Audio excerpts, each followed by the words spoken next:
नमस्कार दोस्तों, welcome back to our YouTube channel solution with JB. तो ये पेडागोजी का पार्ट 2 है, जिसमें कि हम क्वेश्चंस देखने वाले हैं वन लाइनर। तो पहला क्वेश्चन है इसमें कि व्यावसायिक शिक्षा विशेष रूप से दी जानी चाहिए। ठीक है, तो जो व्यावसायिक शिक्षा होती है आपकी, वो विशेष रूप से किसको दी जानी चाहिए? तो आपका आंसर राइट रहेगा विकलांगों को।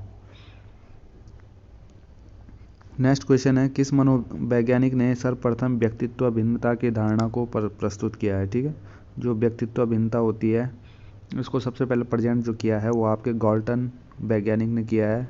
ठीक है, इन्होंने इसके ऊपर अध्ययन किया है। ठीक है, नेक्स्ट क्वेश्चन है,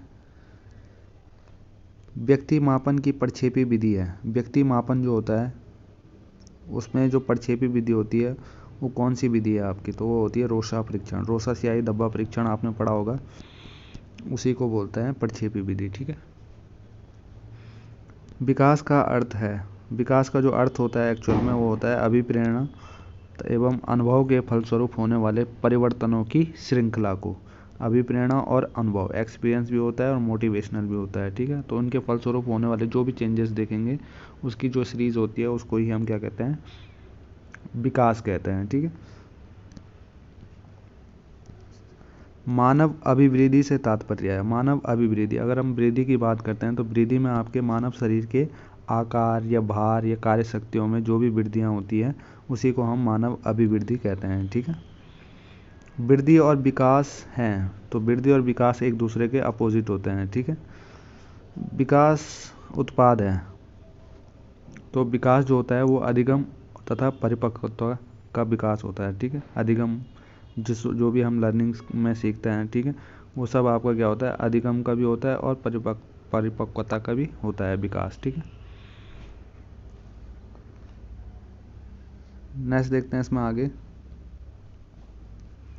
विकास की दिशा होती है, विकास की दिशा जो होती है, डायरेक्शन, वो आपकी निश्चित होती है। ठीक है, वृद्धि के बारे में क्या सही नहीं है? ठीक है, तो अभिवृद्धि जीवन पर्यंत चलने वाली प्रक्रिया है। ठीक है, तो जो वृद्धि होती है, जो भी हमारे शरीर में ग्रोथ होती है, ठीक है, तो वो जीवन पर्यंत नहीं चलती है, कुछ टाइम बाद वो रुक जाती है, 20-25 साल बाद वो रुक जाता है। जैसा हाइट का बढ़ना या कुछ भी होता है, लंबाई बोल दिया हमने, मोटापन, ये है ना, कभी भी बढ़ सकता है, पर ये जीवन पर्यंत नहीं चलता है आपका। ठीक है, तो ये इसके बारे में गलत फैक्ट दिया है। ठीक है, नेक्स्ट क्वेश्चन की तरफ बढ़ते हैं।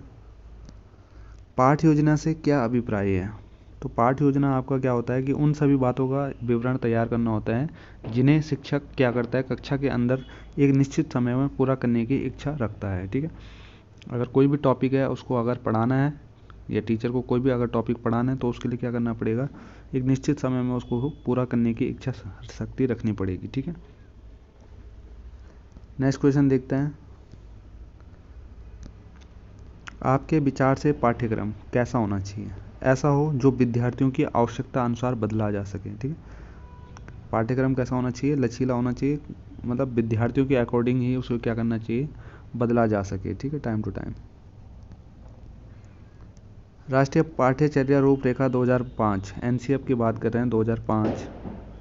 ठीक है, तो के अंतर्गत परीक्षा सुधारों में निम्नलिखित में से किस सुधार को सुझाया गया है? ठीक है, तो इन जो एनसीएफ है 2005, उसमें परीक्षा सुधारों में जो भी चेंजेस हुए हैं, एक तो खुली पुस्तक परीक्षा, सामूहिक कार्य मूल्यांकन होना चाहिए और सतत और निरंतर मूल्यांकन भी होना चाहिए। ठीक है, ये 3 बातें इसमें बताई गई हैं एनसीएफ 2005 में परीक्षा सुधारों के उसमें। एक तो खुली पुस्तक परीक्षा होनी चाहिए, सामूहिक कार्य मूल्यांकन होना चाहिए और सतत निरंतर मूल्यांकन होना चाहिए। नेक्स्ट देखते हैं इसमें। राष्ट्रीय पाठ्यचर्या रूपरेखा 2005 की संस्तुतियों के अनुसार कक्षा 1 एवं कक्षा 2 के विद्यार्थियों के लिए मूल्यांकन का तरीका होना चाहिए।